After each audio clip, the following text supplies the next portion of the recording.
একটি গল্প বলে আমি শেষ করি। গত বছর আমাকে এক জায়গা থেকে অনুরোধ করা হলো যে হুজুর আমার ছেলেটাকে একটু পড়ান। তো আপনার ছেলে কি করে? আমার ছেলে এবার এমবিবিএস পরীক্ষা দিয়েছে, তো তার রেজাল্ট হতে 2 মাস সময় আছে, আপনি এই 2টা মাসে তাকে একটু পড়ান। বাবা মা দুজনেই ডাক্তার, নাম বললে হয়তো চিনতে পারেন, প্রসিদ্ধ ডাক্তার চট্টগ্রাম। সর্বশেষ যে কথাটি বলে আজকে আলোচনা শেষ করবো সেটা হচ্ছে যে আপনাদের শাপলা আবাসিক জামে মসজিদ সংক্রান্ত কয়েকটি কথা। আপনাদের মসজিদ কমিটির পক্ষ থেকে আমাকে জানানো হয়েছে এবং আমিও কিছুটা আগে জানতাম, তবে গতকালকে যা জেনেছি আমি খুব বেশি আনন্দিত হয়েছি। এ ধরনের একটি কাজ এখানে হচ্ছে। আমি আসলে 2 বছর ধরে এখানে জুমা পড়াই, পুরো কনসেপ্ট আমার কাছে ক্লিয়ার ছিল না। গতকালকে জানার পরে আমি খুব বেশি আবেগ আপ্লুত হয়েছি। এমন কিছু মানুষ এখনো আছেন যারা উম্মার জন্য নিবেদিত প্রাণ হয়ে কাজ করে যাচ্ছে। বর্তমান সময়ে সম্পূর্ণ ফ্রিতে, সম্পূর্ণ শিক্ষা উপকরণ থেকে নিয়ে যাবতীয় খরচ ফ্রি দিয়ে এরকম সোসাইটিতে শিক্ষা ব্যবস্থা করা, এটি আসলে অনুকরণীয়। এটি গ্রামগঞ্জে টুকটাক আমরা দেখি, এই শহর বন্দরে এরকম আমরা দেখি না। যাই হোক, সেটি হলো যে আমি গতকালকে জানতে পেরেছি আলহামদুলিল্লাহ আপনাদের শাপলা এলাকা জামি মসজিদ, এই মসজিদের আওতায়, এই মসজিদের যারা পরিচালনা কমিটি আছেন তাদের তত্ত্বাবধানে সকালে মক্তব হয় এবং এই মক্তবে পড়ানোর জন্য বাহির থেকে এক্সপার্ট 2 জন টিচার রাখা হয়েছে, যারা খুবই অভিজ্ঞ, খুবই দক্ষ, এক্সপার্ট, ভালো আলেম, 2 জন আলেম এখানে নিয়োগ দেওয়া হয়েছে। তারা প্রতিদিন পাঠদান করেন। পাশাপাশি এই যারা শিক্ষার্থী আছে তাদেরকে সমস্ত শিক্ষা উপকরণগুলো ফ্রি দেওয়া হয়, খাতা কলম থেকে নিয়ে, পেন্সিল থেকে নিয়ে আরো যা যা শিক্ষা উপকরণ আছে সবই ফ্রি দেওয়া হয়। আরো বড় কথা হলো যে তাদের কাছ থেকে 1 টাকাও ফ্রি নেওয়া হয় না। এটি আমি মনে করি বর্তমান সময়ে এমন একটি সোসাইটিতে যেখানে শিক্ষককে বেতন দেওয়া হচ্ছে, 2 জন শিক্ষককে বেতন দেওয়া হচ্ছে, শিক্ষকের বেতনগুলো অন্যভাবে ম্যানেজ করে সম্পূর্ণ পাঠদান, শিক্ষা উপকরণ ফ্রি দেয়া, এটি আসলে দ্বীনের প্রতি, ইসলামের প্রতি, সোসাইটির প্রতি আদর, যত্ন, ভালোবাসা না থাকলে কোনো জনগোষ্ঠী, কোনো মসজিদ কমিটি, কোনো দায়িত্বশীল বৃন্দ করতে পারেন না। আমি সর্বপ্রথম তাদের জন্য দোয়া করি যারা এই দায়িত্ব নিয়েছেন এবং যারা বছর কয়েক ধরে এই দায়িত্ব পালন করে আসছেন, এবং তাদের জন্য দোয়া করি যেন রব্বুল আলামিন তাদেরকে আরো বড় পরিসরে খেদমত করার তৌফিক দান করেন। এখন আপনাদের প্রতি আমাদের আবেদনটা কি? আপনাদের প্রতি আমাদের আবেদন সেটাই যেটি আল্লাহ বলেছেন। আল্লাহ কি বলেছেন? ইয়া আইয়ুহাল্লাযীনা আমানু কু আনফুসাকুম ওয়া আহলিকুম নার। আল্লাহ বললেন তুমি বাঁচো, তোমার পরিবারকে বাঁচাও। তুমি বাঁচো, তোমার পরিবারকে বাঁচাও। এখন ব্যাপারটা এমন হয়ে গিয়েছে যে আমরা বাঁচতে চাই, পরিবারকে বাঁচাতে চাই না। আমরা মসজিদে প্রথম কাতারে চলে আসি, আজানের সাথে সাথে মসজিদ ভরপুর হয়ে যায়, কিন্তু আমাদের সন্তানকে নিয়ে আসি না। অথচ আল্লাহ একসাথে বলেছেন কু আনফুসাকুম, নিজেদের বাঁচাও, ওয়া আহলিকুম, এবং তোমাদের পরিবারকে বাঁচাও। এরপরে আল্লাহ বলছেন সংবাদটা কোথা থেকে? জাহান্নাম থেকে। একসাথে বলেছেন। তার মানে আপনাকে যে সমস্ত জায়গা থেকে বাঁচতে হবে, আপনাকে যেমন কবরের জন্য প্রস্তুতি গ্রহণ করতে হবে, পরিবারকে সমানভাবে প্রস্তুতির জন্য গড়ে তুলতে হবে, বিকল্প নেই। আল্লাহ নবী সাল্লাল্লাহু আলাইহি ওয়াসাল্লাম বলেছেন কুল্লুকুম রাইন ওয়া কুল্লুকুম মাসউলুন আন রাইয়াতি। তোমাদের প্রত্যেকে দায়িত্বশীল, প্রত্যেককে তার অধীনস্থদের ব্যাপারে জিজ্ঞাসা করা হবে।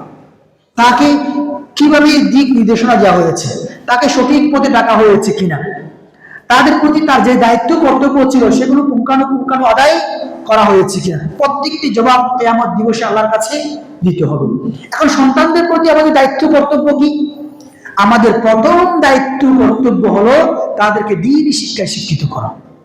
আপনার সন্তান যাকে নিয়ে আপনি অনেক বড় স্বপ্ন দেখেন, যাকে নিয়ে আপনি ডাক্তার হওয়ার স্বপ্ন দেখেন, ইঞ্জিনিয়ার হওয়ার স্বপ্ন দেখেন, পাইলট হওয়ার স্বপ্ন দেখেন, অনেক কিছু স্বপ্ন দেখেন, দেখতেই পারেন।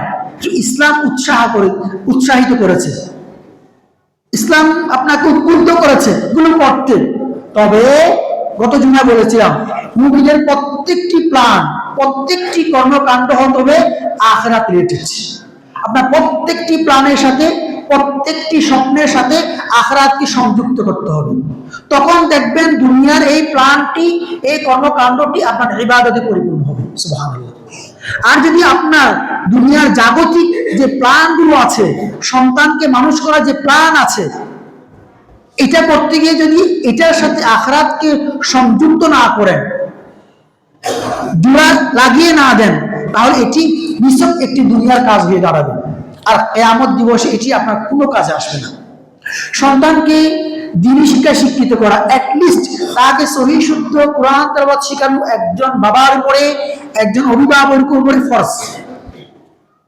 সন্তান যদি কিয়ামত দিবসে আল্লাহর কাছে বলে, হে আল্লাহ, আমার বাবা আমাকে সকালে 7:45-এই আমাকে ইংলিশ মিডিয়াম স্কুলে পাঠিয়ে দিয়েছিল, কিন্ডারগার্টেনে গার্ডেনে পাঠিয়ে দিয়েছিল, যার দরুন আমি পাশের মক্তবে যেতে পারিনি, শুদ্ধ করে কোরআন তেলাওয়াত করতে পারিনি, ফলে সারা জীবন আমার সালাতগুলো বাতিল হয়ে গিয়েছে।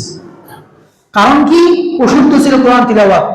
আল্লাহ নবী সাল্লাল্লাহু আলাইহি ওয়াসাল্লামের হাদিস, বিভিন্ন উলামায়ে কেরামের স্পষ্ট ফতোয়া হলো, যাদের তিলাওয়াতে অশুদ্ধতা আছে, এমন অশুদ্ধতা যার কারণে অর্থ পরিবর্তন হয়ে যায়, তার সালাত বাতিল হয়ে যাবে।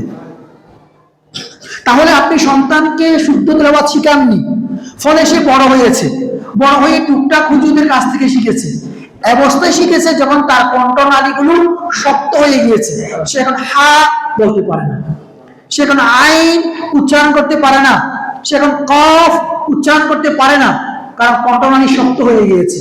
এখন আপনি তাকে যতই তাবলীগে পাঠান, যতই আপনি টিউটর রাখেন, যতই আপনি তাকে প্রাইভেট দেন, যতই ভালো স্কলার দিয়ে পড়ান, তার ভেতর তো পরিবর্তন হবে না, এটা তো শক্ত হয়ে গিয়েছে। অতএব সে কিয়ামত দিবসে বাবার বিরুদ্ধে আল্লাহর কাছে বলবে, হে আল্লাহ, আমার বাবাকে আগে ডাকো, কেন আমার বাবা আমাকে মক্তবে, আমার কণ্ঠনালী শুদ্ধ থাকা অবস্থায় মক্তবে পাঠায়নি, এরপরে আমাকে কলেজে পাঠাইতো, এরপর আমাকে স্কুলে পাঠাইতো, এরপর আমাকে ভার্সিটিতে পাঠাইতো, সময় তো ছিল আমার জন্য, আমাকে 2টা বছর মক্তবে পাঠাইতো, আমি শুদ্ধ করে তেলাওয়াত শিখে নিতাম, আমাকে 2টা বছর মক্তবে পাঠাইতো, আমি শুদ্ধ করে সালাতের পদ্ধতি শিখে নিতাম। আজ পর্যন্ত নুরানিতে যে সুন্দর উত্তম পন্থায় সূরা কিরাত শেখানো হয়, সালাতের পদ্ধতিগুলো শেখানো হয়, কোনো নতুন পদ্ধতিতে শেখানো হয় না। অতএব আপনাদের কাছে আমাদের অনুরোধ, যে শাপলাবাসী এলাকা জামা মসজিদ কর্তৃক যে উদ্যোগ কয়েক বছর ধরে চলে আসছে এবং নতুন করে যে সাজানো হয়েছে এবং আমার কাছে যেভাবে আলহামদুলিল্লাহ উপস্থাপন করা হয়েছে, আপনারা আসুন, আপনাদের সন্তানদেরকে এখানে দিন 2-1 বছরের জন্য, এরপর আপনি পারেন। 2 বছরে আপনার সন্তান পাইলট হয়ে যাবে না, 2 বছরে আপনার সন্তান ডাক্তারি পড়াশোনা থেকে মিস হয়ে যাবে না। সর্বশেষ একটি গল্প বলে আমি শেষ করি। গত বছর আমাকে এক জায়গা থেকে অনুরোধ করা হলো যে হুজুর, আমার ছেলেটাকে একটু পড়ান। তো আপনার ছেলে কি করে? আমার ছেলে এবার MBBS পরীক্ষা দিয়ে দিয়েছে, তো তার রেজাল্ট হতে 2 মাস সময় আছে, আপনি এই 2টা মাসে তাকে একটু পড়ান। বাবা মা দুজনেই ডাক্তার, নাম বললে হয়তো চিনতে পারেন, প্রসিদ্ধ ডাক্তার চট্টগ্রাম শহরে। আমি তাদের বললাম, ভাই, আমি এই বয়সে কারো বাসায় গিয়ে পড়াই না, ওইটা আমার সাথে যাই না, আপনি একটা কাজ করতে পারেন, আপনার বাচ্চাটাকে আমার বাসায় পাঠিয়ে দেন, আমি হেল্প করব। আপনি একটা সময় সপ্তাহে 2-3 দিন পাঠিয়ে দেন, আমি নির্দিষ্ট সময় বাসায় থাকবো এবং হেল্প করব। তো মা আমাকে বললেন, মাও ডাক্তার, মা আমাকে বললেন, হুজুর, তিনি তো আপনার বাসায় যাবেন না, সে তো পড়তে চাই না, তাকে আমরা জোর করে পড়াতে চাচ্ছি, কারণ তারকে আপনার বাসায় পাঠাতে গেলে সে বাসা থেকে বের হয়ে আপনার বাসায় আর যাবে না, তো তাকে আমরা বাসায় আটকায় রাখি, বুঝিয়ে যাই আপনি একটু এসে পড়ান। এরপরে বিভিন্ন জায়গা থেকে ওই ডাক্তার পারপাসে আমার আরেকজন আমার খুবই কাছের ডাক্তার পরামর্শ দিলেন, অনুরোধ করলেন, পরে আমি এই বয়সে তাদের বাসায় যাওয়া শুরু করলাম, সপ্তাহে 2 দিন। অবাক হলাম, এই ছেলেটা খুবই মেধাবী এবং সে মেডিকেলে নাকি 10-এর মধ্যে ছিল এবং খুব ভালো রেজাল্ট করেছে। আমি তার রেজাল্ট পেয়েছি তাদের বাসায় পড়া অবস্থায়। অবাক হলাম যে সে সূরাতুল ফাতিহা দেখে দেখে পড়তে পারে না, বলে আযবিল্লাহ। সে প্রথম শ্রেণীর ডাক্তার হবে দেশের, সে সূরাতুল ফাতিহা শুদ্ধ করে পড়তে পারে না। এখন আমি তাকে ট্রাই করলাম, তাকে আলহামদুলিল্লাহ আমি বললে সে আরেকটা বলে, তার দোষ না। এখন এই যে মা বাবা, তাদের মধ্যে যে চেতনা এখন এসেছে, যে আফসোস, যে আক্ষেপ এখানে এসেছে যে আমার ছেলে যে মেডিকেল থেকে প্রথম সারিতে রেজাল্ট নিয়ে বের হয়ে যাচ্ছে, কিন্তু আমার এই ছেলেটা কোরআন তিলাওয়াত করতে পারছে না। এখন তাদের মনে হয়েছে যে একটা হুজুর দিয়ে, একদম ভালো হুজুর দিয়ে তাদেরকে পড়াবে, কিন্তু ভালো হুজুর না, এখানে কয়েকটা ভালো হুজুর দিলেও তো তারা অশুদ্ধ হবে না ভাই। আপনার এখন মনে হচ্ছে ছেলেটাকে পড়াইতে 2টা মাস সময় দিচ্ছেন, আপনি কেন তার বয়স 5 থেকে 7 টাকার মধ্যেই 2টা বছর সময় দেন নাই? তখন সময় দিলে কি আপনার সাথে ডাক্তার হইতে পারতো না? অবশ্যই পারত, বরং আরো ভালো ডাক্তার হইতে পারতো যদি তার মধ্যে আমল, আখলাক, আমানতদারিতা সবই থাকতো। কিন্তু তখন আপনার মধ্যে অনুভূতি এসেছে যখন আর সময় নেই। কিসের সময় নেই? শুদ্ধ তিলাওয়াতের সময় নেই। সে বিরক্ত হয়ে যাচ্ছে। আমিও তাকে, একজন ডাক্তার মানুষ, তাকে তুমি করে চাপিয়ে কিছু বলতে পারছি না। সে বয়স আমার অনেক ছোট, কিন্তু এরপরে তো বলা যাচ্ছে না, সে একটা ডাক্তার হয়ে গিয়েছে, তাকে কি করবো? একটা সূরাতুল ফাতিহা পড়াইতে আমার 2-3 দিন লেগে গিয়েছে।